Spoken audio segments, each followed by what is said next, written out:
Live Text Access, Training for Real-Time Intralingual Subtitlers. This is Unit 1, Understanding Accessibility.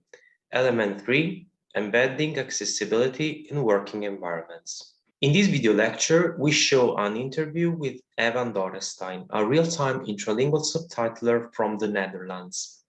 You can also watch the two videos on the same topic by Darcy McPherson. My name is Piero Cavallo from the Internationale Hochschule SDI München in Germany. I have prepared this video lecture in collaboration with Rocio Bernabé Caro, also from SDI München, and the European Federation of Art of Hearing, in short, EFO. On completion of the training sequence, you will be able to advise customers about how to best set up an accessible real-time working environment for persons with hearing loss in the trained working contexts and settings. To achieve that, we will show testimonials and interviews of professionals. The agenda is very short. First, I am going to introduce our invited speaker, Evan Dorrestein. Then I will illustrate the topics of the interview. Finally, we will end this video lecture with a summary. First of all, let me introduce you Evan Dorrestein. Evan Dorrestein is from the Netherlands. He has medium-long brown hair and a beard. He started his career as a real-time subtitler for the deaf and hard of hearing at the Dutch national broadcaster NPO in 2001. Since 2006, he has been a freelance subtitler and re-speaker, and he has worked at conferences and other live events, both on-site and remotely. Let me give you some information before watching the video. In the interview, Evan answered some questions about how a real-time subtitler provides accessibility in live television. In particular, he discussed about the equipment that a real-time subtitler should have when working in this context. As you will see in a while, he highlights the fact that usually is the company that provides you with the equipment and a software to work with. Then, Evan talks about the differences between working on-site and online. Then, Evan talks about the importance of getting feedback in this context. Lastly, Evan talks about what are the advantages of working for a television company as a real-time subtitler. Okay, let's watch the video now. Hi, Evan. Hi there. Nice to have you here again. Mm-hmm. Now we are talking about live TV subtitling. We already talked about conferences and working meetings. We have seen what a live captioner needs to have in order to provide good accessibility, and what are the differences between online and face-to-face settings, and also some tips and tricks for new professionals entering these fields. We're now switching to live TV, as I said. So as a professional who facilitates communication in live TV, what do you need in live television when providing captioning in live television to provide good accessibility?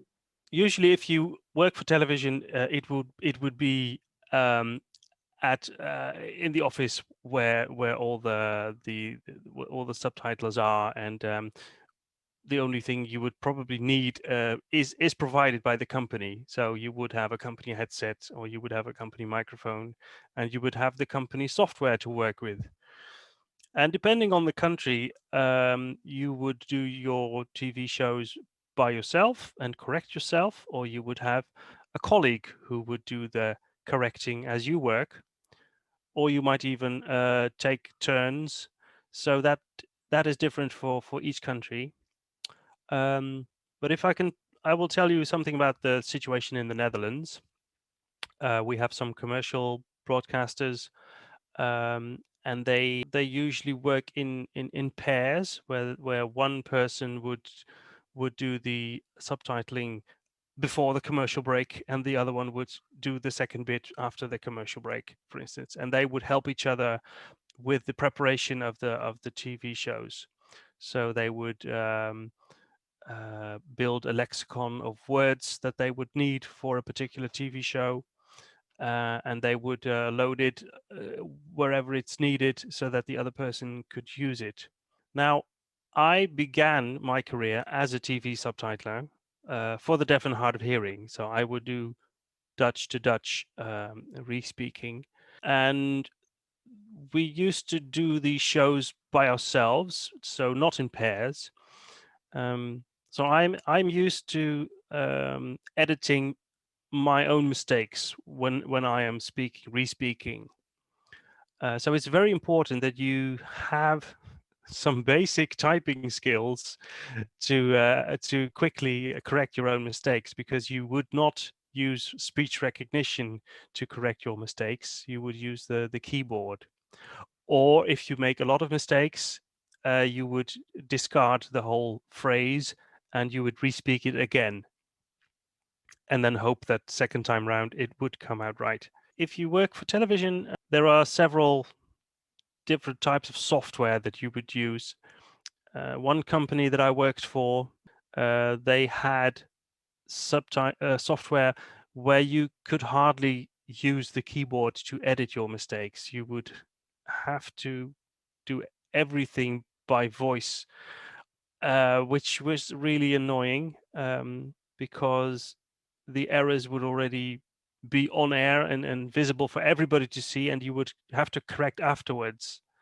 Now, for other broadcasters that I work for, we can work from home, so we have the software on our own laptop, and we can use the keyboard to correct our mistakes, and we can send the actual caption online by pressing a button. So we have a lot more control over the quality that we bring, which I prefer much more than being sort of at the whim of the computer, who decides for you whether or not a mistake is visible or not for the entire audience to see.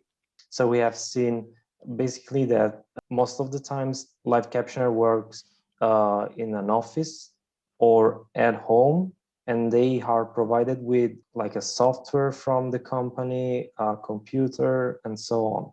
So Yeah. apart from all these, do you think there are some equipment specific for the live TV setting that a live captioner must have or should have?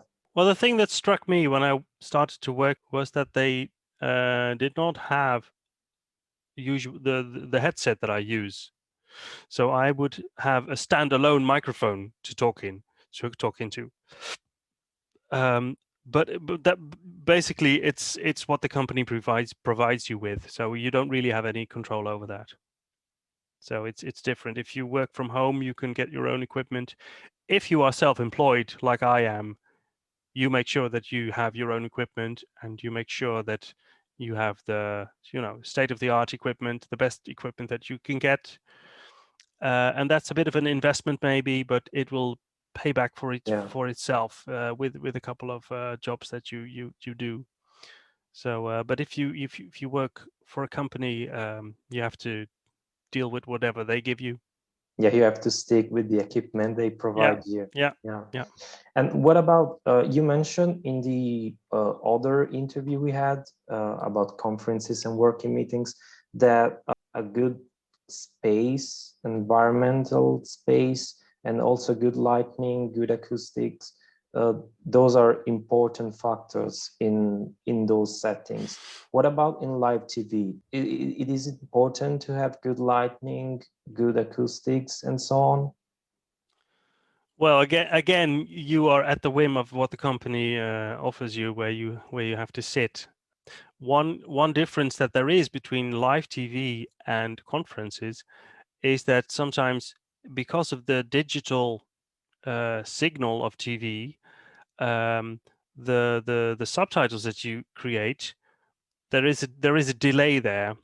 You would get the audio signal maybe 8 seconds earlier here in the Netherlands, and and it would appear on TV maybe 9 seconds later.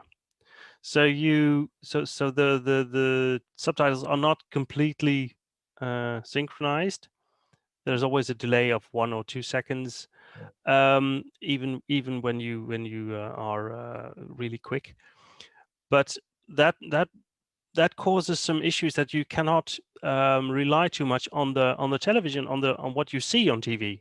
You are reliant on the audio.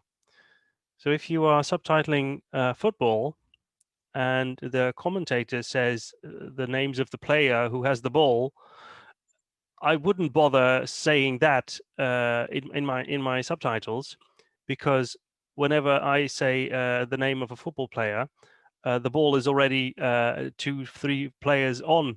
So Yeah. the wrong name comes on screen at that particular time. So it requires a bit of you have to anticipate a bit more and maybe adapt your way of captioning.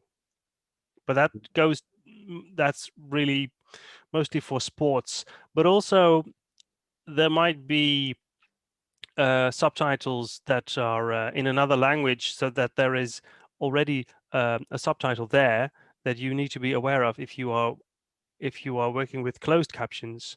So you would need to maybe put your captions a bit higher, maybe at the top of your screen or halfway, so that you don't block the other subtitle that will be on screen in your TV. So you have to consider that too. You have to consider that, although I must say for some companies, they always have the subtitles for the deaf and hard of hearing. They always have them raised a couple of lines, so they never cover the bottom part of where the regular subtitle would be. So that in that case, your subtitles are always raised. But then again, sometimes the regular subtitles are raised because there's a name, a speaker indication there, and whenever that happens, the regular subtitle moves up, and then even then you are conflicting the position of the subtitles. So sometimes it goes wrong even when you raise the subtitles always. It can get messy sometimes. It can get messy, yeah. Yeah. And what about the differences that you have in online and face-to-face? I mean, when you are physically in the office, in the broadcaster office, and when you're working at home, are there any differences? Not really, because if you're working for TV, you don't have any feedback or any feeling with the person you are doing your work for. You feel very, very distant from the intended audience if you're working for TV. So it feels a lot more scary to work for one person who is sitting in front of you, who you're doing the work for, than if you're subtitling for 100,000 viewers, maybe. But they are all behind a television set somewhere in the country, and you don't have any contact with them. And what about the feedback? Do you get any feedback at all working in live TV? Hardly, and that's a shame, because if more people would give feedback, then some people in a position of power might feel compelled to change something and do something about the quality of TV live subtitling, because it really is pretty bad at times. And if people don't complain, the managers who are at the top, they won't change anything. So I would encourage people to complain about the bad subtitles, or give us some compliments when things are good. But there is really a lack of feedback from the viewers in the Netherlands. Yeah. So you basically stick to the requirements of the broadcaster, their guidelines. Yeah, you just do your thing, and it's just another shift that you do, and your heart is not really in it. Usually it's completely different when you're working for people face to face, or for companies. Then you really think, I have to do my best here, and if it's just another TV show, it's just another TV show. Yeah. So maybe working in conferences and working meetings is more exciting than working It in live is. TV. It is. It is. It's a lot more fun. Yeah. But what would you say is a pro in working in live television instead of working for conferences and meetings? Well, the pro is that you have a steady income. You have some stability because Yeah. you have a certain amount of shifts every week that you do. So you have this basis to fall back on, this foundation, and it's great to have that and to have both of these things, so you can have like your freelance career, and you have your television career that's the basis of what you need. So it's if you have both, it's a great combination. Yeah. I have one more thing to add about what makes television different from the live settings. If you work for a television show, you have a lot of prepared text that you need to edit and make ready for to bring on air. So sometimes you have to switch between doing live captioning and using the text that you already have, the auto cue text, for instance, for if you have if you have a news presenter, you would have all the text of the news presenter. That makes it a bit easier to have longer shifts if you can sometimes like have a little breather, because you can just press the pre-prepared text on air. But if you make the switch from doing a live bit and then you go back to the prepared text that you have, you always have a bit of a delay because everything that you do live, it causes you to run a few seconds behind when you're finished, and then you can't immediately use the next bit of text that you have prepared, because the last subtitle that you had brought on air is still on air. So you have to be very aware of the timing and make sure that you don't press the next prepared bit of text on air, because it causes the other bit of text to disappear too quickly from your screen, and people won't be able to read it because it's been on your screen for maybe a half a second, Yeah. and then the other text pops on screen. So you really need to be aware of the timing there. And talking about these advices you are giving, what are other tips you would like to give to new professionals entering in this field and live captioner who wants to work in live television?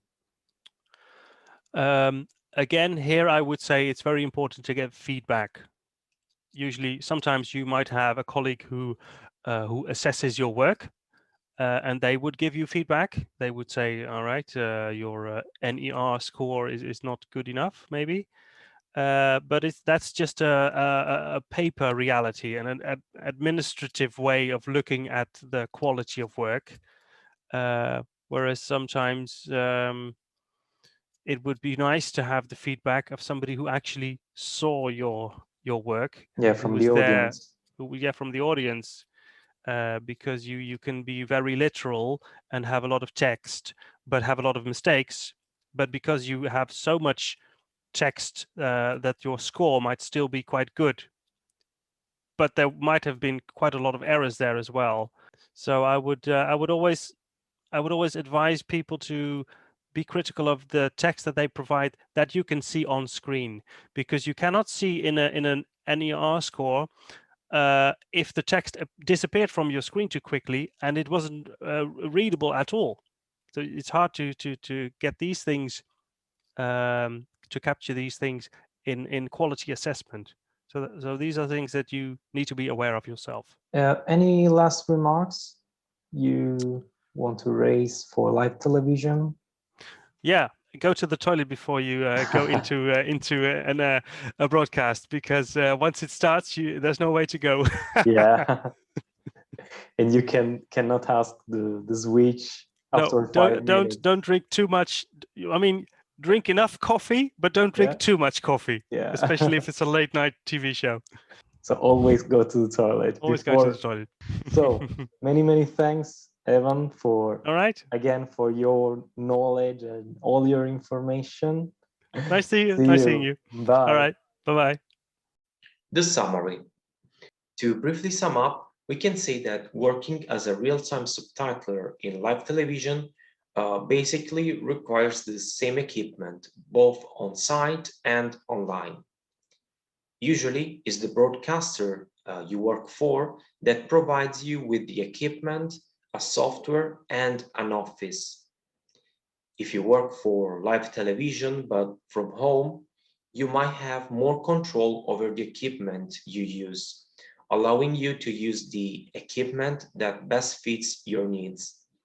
Then, we have seen that getting feedback from users of real-time subtitles of television is hard. This is because the interaction between the subtitler and the users is really scarce. Still, it is very important for a subtitler working in television to get feedback from users in order to improve the service offered. An alternative way to get feedback is to ask your colleagues. Lastly, we have seen that one of the advantages of working in a broadcaster company is that you have a steady income. This allows you to have your freelance career in parallel to that. Exercises. The exercises for this video lecture are in the trainer's guide and the PowerPoint file.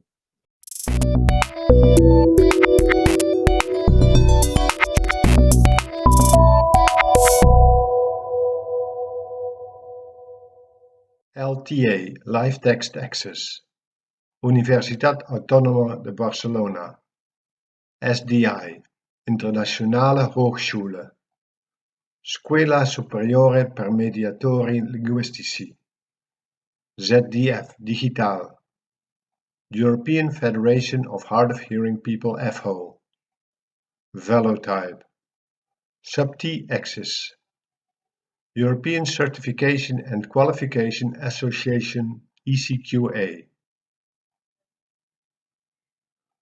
Co-funded by the Erasmus Plus program of the European Union. Erasmus Plus project 2018-1-DE01-KA203-004218.